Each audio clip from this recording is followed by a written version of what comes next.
नमस्कार, मैं हूं राहुल शर्मा। आप देख रहे हैं SPN न्यूज। स्वागत है आप सभी का हमारे इस खास प्रोग्राम में।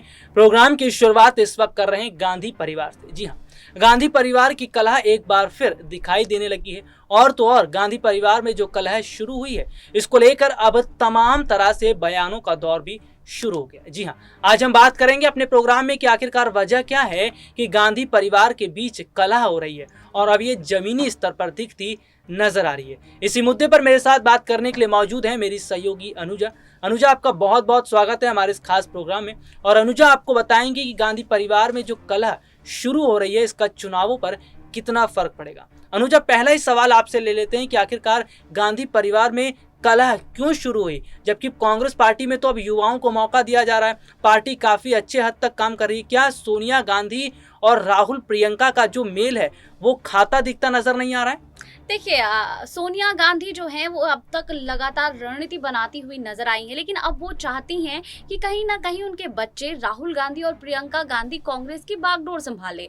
लेकिन अब राहुल गांधी और प्रियंका गांधी हैं वो अलग तरह की रणनीति बनाते हुए नजर आ रहे हैं। और इसमें राहुल जो हैं वो युवाओं को जो है वो युवाओं पर ज़्यादा फोकस कर रहे हैं। इसी वजह से हाल ही के दिनों में आपने देखा होगा कि कई युवा नेताओं को कांग्रेस में एंट्री मिली है। तो अब राहुल गांधी जो है वो चाहते हैं कि युवा कांग्रेस में बदलाव हो और बदलाव की रणनीति बनाए, और जिसमें युवाओं पर खास फोकस किया गया है। जी, अगर बात करें तो वाकई में युवाओं को बढ़ावा देने की बात कही जा रही है।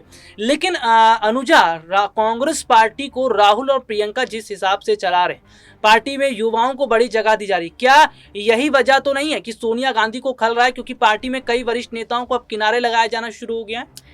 जी, कह सकते हैं, क्योंकि इससे पहले भी देखा गया है पंजाब में कैप्टन का इस्तीफा, उसके बाद अब राजस्थान में जो है अशोक गहलोत काफ़ी डरे हुए हैं। तो कह सकते हैं कि जो सोनिया के करीबी रहे हैं कैप्टन अमरिंदर सिंह, अशोक गहलोत, तो इन लोगों की बातों को अब नहीं सुना जा रहा है। अब जो है राहुल गांधी, सचिन पायलट, चरणजीत सिंह चन्नी, नवजोत सिंह सिद्धू की बातों को सुन रहे हैं। जो युवा नेता हैं कन्हैया कुमार, जिग्नेश मेवानी, प्रशांत किशोर, इन लोगों की बात सुन रहे हैं। प्रशांत किशोर की बात इसलिए कर रही हूँ क्योंकि प्रशांत किशोर को लेकर भी जो है ये अटकलें काफी समय से लगाए जा रहे हैं कि प्रशांत किशोर कांग्रेस पार्टी में शामिल हो सकते हैं। और कहीं ना कहीं प्रशांत किशोर जो है वो पर्दे के पीछे से कांग्रेस के लिए रणनीति बनाते हुए नजर आ रहे हैं। कांग्रेस के लिए रणनीति बना रहे हैं और पार्टी में युवाओं को मौका देना ये बताता है कि वाकई में आने वाले समय की स्थिति कांग्रेस की। लेकिन अनुजा, सोनिया गांधी को समझना पड़ेगा ना कि पहले तो पार्टी में वरिष्ठ नेताओं को जगह दी जाती थी, पहले पार्टी में वरिष्ठ नेताओं को कई बड़े पद दिए गए थे,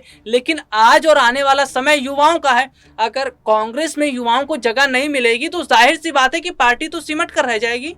लेकिन इस चीज को समझना होगा कि कांग्रेस में जितने भी वरिष्ठ नेता हैं वो पार्टी से खुश नहीं है, लगातार वो अपनी नाराजगी भी जाहिर कर रहे हैं।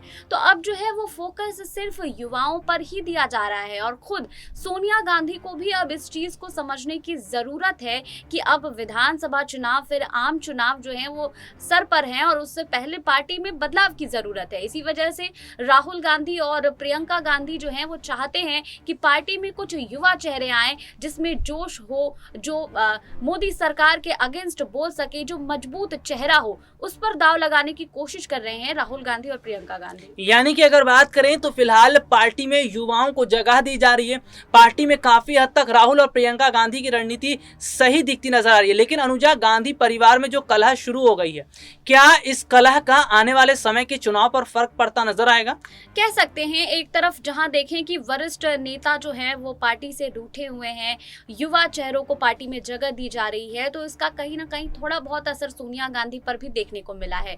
क्योंकि जब कैप्टन का इस्तीफा हुआ था उस वक्त जो है वो सोनिया गांधी कैप्टन को सॉरी बोलते हुए नजर आई थी। तो कह सकते हैं कि सोनिया गांधी भी अब कई फैसलों से खुश नहीं है, उनके पास भी अब जो है ऐसी जिम्मेदारी नहीं है, और वो खुद जो है वो चाहती हैं कि सारी बागडोर जो है वो राहुल गांधी संभाले। इसीलिए अब उनके पास कोई ऑप्शन नहीं है और वो राहुल गांधी को ही समर्थन देते हुए नजर आते हैं। लेकिन अनुजा, सोनिया गांधी को समझना पड़ेगा ना कि अगर राहुल और प्रियंका जिम्मेदारियों को संभाल रहे हैं, अगर राहुल गांधी ने चरणजीत सिंह चन्नी पर दांव खेला, उन्हें पंजाब का मुख्यमंत्री बनाया, तो कुछ सोच समझ कर बनाया होगा। क्यों नहीं राहुल और प्रियंका पर भरोसा जता पा रही है सोनिया गांधी? क्योंकि ये कह सकते हैं कि अगर कांग्रेस की प्रदर्शन को देखा जाए तो लगातार कांग्रेस का प्रदर्शन जो है बहुत अच्छा नहीं रहा है। इस वजह से सोनिया जो है थोड़ी डरी हुई नजर आ रही हैं और अब उन्हें लग रहा है कि और खराब प्रदर्शन ना हो, इस वजह से वो थोड़ी अपनी अपनी थोड़ी बहुत जो है जो उनके करीबी हैं उनको लेकर वो सेफ साइड में लेते हुए नजर भी आ रही हैं। लेकिन इस बीच इस चीज़ को समझना होगा कि राहुल गांधी जो है अब खुद से रणनीति बनाना शुरू कर दिए हैं। लगातार जो है वो अपनी चुनाव की रणनीति प्रशांत किशोर से डिस्कस करके बना रहे हैं, तो अब इसका फायदा थोड़ा बहुत जरूर उनको चुनाव पर मिल सकता है। यानी कि थोड़ा बहुत जरूर फायदा मिलेगा। और तो और अगर बात करें तो वाकई में आने वाला जो समय है उसमें कांग्रेस के लिए मुश्किलें हो सकती हैं। गांधी परिवार में जो कलह शुरू हुई है, यही कलह का फायदा बीजेपी आसानी से उठाती नजर आएगी। लेकिन अनुजा, अगर सवाल ये भी है कि अगर जिग्नेश मेवानी, कन्हैया कुमार, हो सकता है आने वाले समय में कई बड़े युवा चेहरों को पार्टी में जगह दी जाती, क्या ये युवा आने वाले समय को देखते हुए कांग्रेस को इतना मजबूत कर देंगे कि बीजेपी टक्कर देने से पहले कई बार सोचेगी?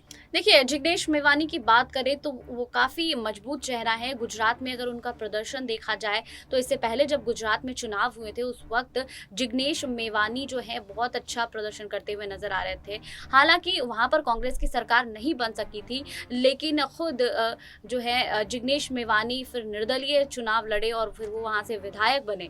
तो एक तरह से कह सकते हैं कि वो काफ़ी स्ट्रॉन्ग फेस हैं। अब वो कांग्रेस में जुड़ चुके हैं, तो इसका फ़ायदा गुजरात में कांग्रेस को मिल सकता है। और गुजरात में भी जो है विधानसभा चुनाव करीब है। अगर कन्हैया कुमार की बात करें तो कन्हैया कुमार जो है वो जेएनयू छात्र संघ के पूर्व अध्यक्ष रह चुके हैं और लगातार जो है वो केंद्र की मोदी सरकार पर निशाना साधते रहे हैं और लगातार ऐसी बातों को कहते रहे हैं जिससे सरकार को नुकसान हुआ है, जिससे सरकार का पर्दाफाश हुआ है। तो इसी चीज को जो है राहुल गांधी यूज करना चाहते हैं और इसीलिए ऐसे स्ट्रॉन्ग फेसेस को जो है अपनी पार्टी में जगह देना चाहते हैं जो पहले से ही काफी एक्टिव हो, लोग उन्हें जानते हो और वो जमीनी स्तर पर कार्य कर रहे हैं। जमीनी स्तर पर कार्य करें। और तो और अगर बात करें कांग्रेस पार्टी को मजबूत करने में अब युवा कंधों पर ही जिम्मेदारी दी गई है और यही युवा कंधे हैं जो आगे चलकर बीजेपी के लिए मुश्किलें खड़े करेंगे। चलिए, आज के लिए इतना ही। आपसे फिर मुलाकात होगी, तब तक के लिए इजाजत दीजिए।